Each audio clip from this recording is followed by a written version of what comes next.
Assalamualaikum warahmatullahi wabarakatuh. Terima kasih masih bersama saya Nando Channel. Nah, untuk konten kali ini kita akan membahas tentang ikan lele kanibal. Kenapa ikan lele kita bisa kanibal dan apa yang menyebabkan ikan lele kita menjadi kanibal? Yuk simak video ini hingga akhir agar nantinya kawan-kawan bisa paham dengan apa yang saya sampaikan. Nah, di sini menurut saya ada beberapa faktor yang bisa menyebabkan ikan lele menjadi kanibal. Namun sebelum kita bahas lebih dalam lagi tentang faktor penyebabnya dan apa solusinya, untuk yang baru saja melihat channel ini atau menonton video ini, langsung saja tekan tombol subscribe dan aktifkan notifikasi loncengnya agar tidak ketinggalan video-video terbaru tentang seputar budidaya ikan lele. Nah, faktor yang pertama yaitu terlalu padat dalam menebar benih ikan lele dalam satu kolam. Ketika kita terlalu padat dalam satu kolam ikan lele saat tebar benihnya, ikan akan saling berebut oksigen, saling senggol, bisa mengakibatkan lecet pada benih ikan lele atau ikan lele. Apalagi pas waktu makan, pergerakannya sangat luar biasa.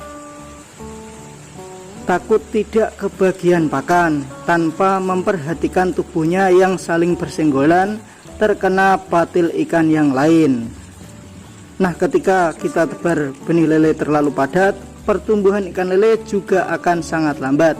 Ada yang besar dan ada yang kecil. Tiga kejadian ini nantinya akan memicu adanya kanibal pada ikan lele. Ada yang lecet, dicabik-cabik temannya ketika lapar. Yang kecil juga akan kalah dengan yang besar. Solusinya gimana? Saran saya, tebar benih yang ideal untuk pemula per meter persegi bisa diisi kisaran 150 sampai 200 ekor per meter persegi ya. Ini bisa diisi 250 ekor sampai 300. Nanti ketika sudah agak besar harus dipisahkan menjadi beberapa kolam atau beberapa bagian agar budidaya lele kita cepat panen, mengurangi angka kanibal dan resiko kematian sangat minim. Nah, selanjutnya untuk faktor yang kedua, penebaran benih yang ukurannya tidak seragam. Artinya apa? Jadi kita menebar benih dengan ukuran, katakan ada yang ukur 3 TikTok dan ukur 7 TikTok. Ini misalkan itu kita campur jadi satu dalam satu kolam. Akibatnya apa? Yang kecil pastinya akan kalah saat berebut pakan, saling senggol, dan bisa berakibat lecet pada tubuh ikan. Dan nantinya saat ikan sudah mulai besar, ketika kita telat memberi makan, pasti ikan yang kecil dan yang lemah akan dimakan oleh ikan yang besar. Kita beli benih yang seragam saja dalam waktu singkat atau beberapa minggu, bisa 1 bulan, ukurannya saja sudah banyak yang tidak sama, apalagi yang tidak seragam. Solusinya apa dan bagaimana? Saran saya, kita harus beli benih yang ukurannya seragam ya, satu ukuran. Paling tidak nanti akan mengurangi angka kanibal pada budidaya ikan lele. Dan jangan lupa, jika dilihat ikannya sudah serucah, tidak seragam, secepatnya lakukan kegiatan penyortiran pada ikan lele yang kita budidayakan. Ketiga, adanya bangkai ikan di dalam kolam. Nah, ini bisa jadi kebiasaan buruk bagi ikan lele. Jikalau kita tidak amati dan lakukan inisiatif membuang atau mengambil bangkai ikan yang ada di kolam, ikan yang mati itu pertama pasti di dasar kolam ya kawan. Nah, jadi jarak beberapa hari ikan baru mengambang, lalu dicabik-cabik dan dimakan ikan lele yang lain ketika lapar. Nah, terkadang ada pula yang terluka atau lecet itu pas masih hidup dikeroyok. Nah, kita harus buang ya sebelum ikan lele itu mati. agar ikan lele tidak terbiasa mengkanibal temannya. Solusinya untuk penyebab yang ketiga ini, kita bisa melakukan pengurasan air kolam seminggu sekali, namun tidak kuras total ya, untuk mengecek bangkai yang ada di dasar kolam, merawat air kolam lele, dan ketika ada ikan yang mengambang, secepatnya kita harus buang ya, biar tak sampai membusuk di dalam kolam. Nah, selanjutnya ini untuk faktor yang keempat, budidaya lele metode air bening, pergantian air dan setelah sortir. Metode air bening lebih rentan dengan angka kanibal yang tinggi.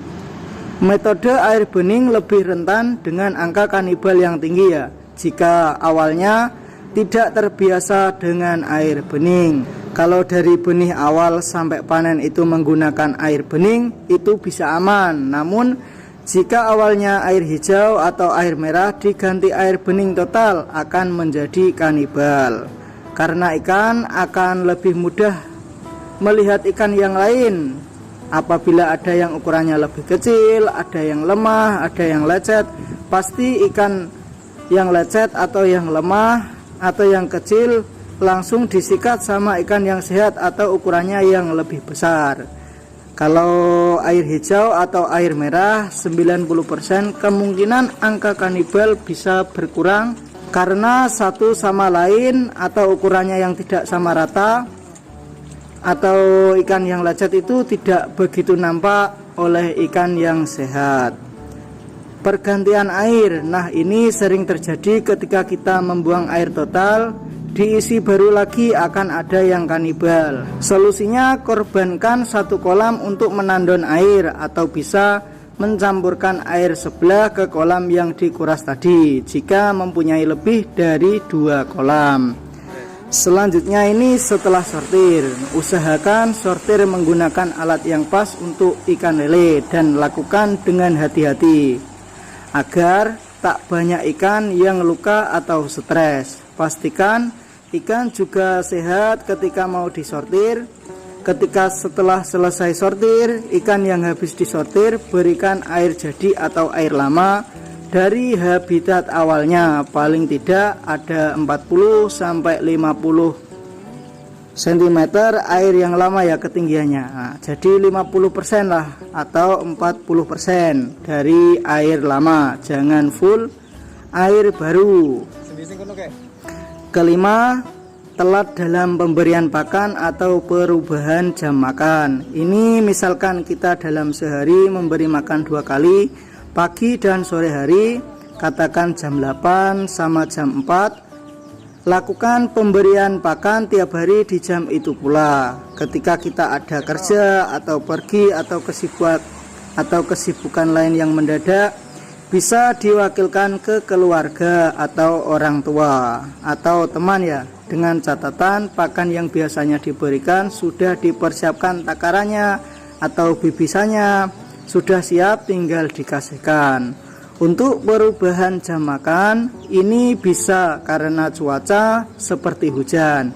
Kalau pas hujan, ikan jangan sampai diberi makan karena tidak baik untuk ikan lele, bisa dimuntahkan, bisa juga tidak dimakan oleh ikan lele. Namun kita bisa memberikan makan setelah hujan reda dan uap yang ada di dalam kolam sudah hilang.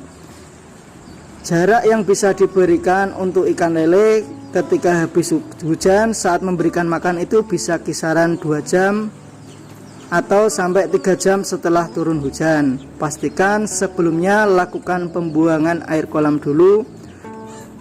Untuk pakan yang diberikan seperlunya saja ya, karena terkadang nafsu makan ikan lele itu menurun setelah terkena air hujan.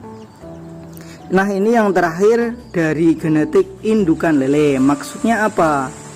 Ini menurut saya entah itu benar atau tidak. Indukan yang tercetak dari benih lele atau ikan lele bongsoran atau yang paling gede itu biasanya kan kanibal.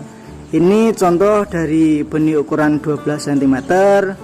Ada 1 atau 2 yang ukurannya sudah konsumsi dengan berat 2 atau 3 on ya. lalu itu dipelihara dijadikan indukan, padahal itu paling besar sendiri karena memakan temannya. Nanti otomatis karakter atau watak ikan itu akan turun ke anaknya. Tanda kutip benih yang dihasilkan dari indukan kanibal. Seperti pepatah, buah jatuh tak akan jauh dari pohonnya. Nah itu menurut saya. Solusinya gimana? Untuk yang beli benih di pembenih luar daerah atau lokalan, pastikan kawan-kawan harus tahu asal-usul benih tersebut, kualitasnya bagus, sehat, tidak cacat, dan tidak kuntet atau postur tubuhnya yang ideal, serta pembenihnya yang amanah. Untuk mendapatkan pembenih yang amanah, yang hasil pijahannya bagus, bibit lelenya bagus, kita bisa mendapatkan rekomendasi dari kawan-kawan sesama pembudidaya ikan lele. Sekian video yang saya bagikan ini, semoga bisa bermanfaat, menjadi wawasan untuk yang belum tahu kenapa ikan lelenya bisa kanibal. Berikut solusinya. Sekian, assalamualaikum warahmatullahi wabarakatuh.